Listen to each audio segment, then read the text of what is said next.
नमस्कार दोस्तों, वैदिक कालीन महर्षि दधीच के त्याग की आज मैं आपको कहानी सुनाने जा रही हूँ, जिन्होंने मानव कल्याण हेतु अपने शरीर का त्याग कर अस्थियों का भी दान कर दिया। दधीच के पिता का नाम महर्षि अथर्व था। ये भगवान शिव के परम भक्त थे तथा दीर्घ काल तक भगवान शिव की कठिन तपस्या की और वर प्राप्त किया। महर्षि दधीच का विवाह महर्षि अगस्त्य की पत्नी व विदुषी लोपामुद्रा की बहन से हुआ था। ये गौतमी नदी के तट पर अपनी पत्नी के साथ आश्रम बनाकर रहते थे। ये आश्रम उत्तर प्रदेश के सीतापुर जनपद के मिश्रिक तहसील में स्थित है।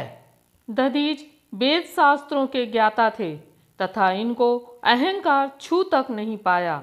ये अतिथियों का स्वागत पति पत्नी दोनों श्रद्धा भाव से व सम्मान सहित करते थे। इनके आश्रम में मनुष्य नहीं पशु पक्षी भी अपने को सुरक्षित मानते थे। देवता व दैत्य दोनों ही इनको बहुत सम्मान करते थे।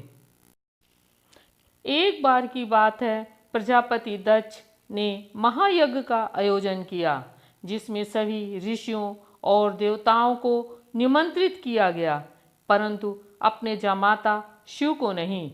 यज्ञ में जब सभी ऋषिगण देवता पहुँचे तो उन्होंने देखा सभी देवता और ऋषियों के स्थान निर्धारित हैं, परंतु शिव का नहीं। लेकिन किसी ने इसका विरोध करने की हिम्मत नहीं की। परंतु जब ऋषि दधीच पहुँचे और उन्होंने देखा भगवान शिव का कोई स्थान नहीं है, तो उन्होंने यह देखकर प्रजापति दक्ष के इस कार्य को अनुचित बताया। यज्ञ मंडप से उठकर चले गए। यह तब की बात है जब महर्षि दधीच गौतमी के तट पर आश्रम बनाकर निवास कर रहे थे। उस समय देवताओं ने दैत्यों को पराजित कर दिया था और बहुत प्रसन्न थे। तब सभी देवताओं ने दधीच के आश्रम में पहुंचकर उनको प्रणाम किया तथा प्रार्थना की और कहा, हमारे अस्त्र शस्त्र आप अपने आश्रम में रख लें। अगर हम इन्हें स्वर्ग में रखेंगे तो कोई शत्रु दैत्य इनकी चोरी कर लेगा। ये अस्त्र शस्त्र आपके पास रहेंगे तो दैत्यों से सुरक्षित रहेंगे। दधीच ने स्वीकार कर लिया। देवता अस्त्र शस्त्र रखकर वापस चले गए। ऋषि पत्नी ने जब सुना तो कहा, आपने उचित नहीं किया।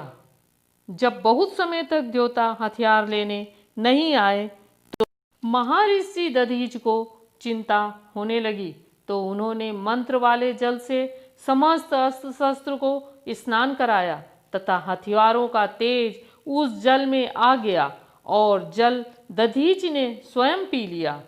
अब अस्त्र शस्त्र तेजहीन हो गए तथा समय पाकर नष्ट हो गए। जब असुरों को पता चला कि सारे देवताओं के हथियार नष्ट हो गए हैं, तो उन्होंने देवताओं पर पुनः आक्रमण कर दिया। अब देवता दधीच के आश्रम अस्त्र शस्त्र लेने पहुँचे तो महर्षि ने कहा, आप बहुत समय तक लेने नहीं आए तो मैंने उन्हें पी लिया। अब तो मेरे शरीर में स्थित हैं। देवताओं ने विनम्रता से कहा कि आप हमारे हथियार हमको प्रदान कराएं।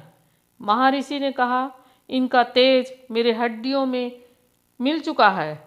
अब आप मेरी हड्डियां ले जाइए।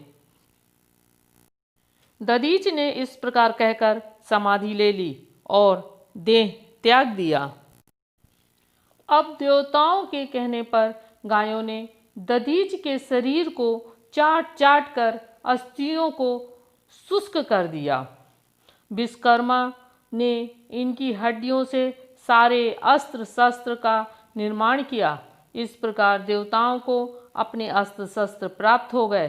फिर इंद्र ने बत्रासुर अन्य असुरों से भयंकर युद्ध किया तथा दधीच के अस्थियों से बने अस्त्र एवं शस्त्र से दैत्य पराजित हुए व बत्रासुर मारा गया, देवताओं की विजय हुई। ऐसे त्यागी महर्षि दधीच को मेरा नमन। दोस्तों, अगर कहानी पसंद आई हो तो कृपया लाइक करें, शेयर करें और सब्सक्राइब करें। अगर सब्सक्राइब का बटन लाल हो तो उसे छूकर व्हाइट करें। धन्यवाद।